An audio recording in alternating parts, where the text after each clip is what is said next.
सीता मांगली वरदान शिवा के मंदिरवा में जाई के रज दशरथ ऐसन ससुर मांगली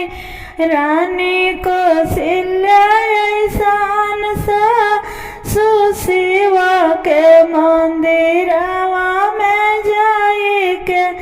सीता मांगली वरदान शिवा के मंदिरवा में जाई के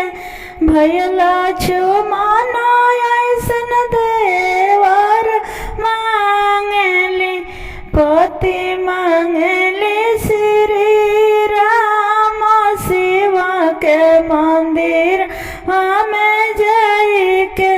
सीता मांगली वरदान शिवा के मंदिर में जाई के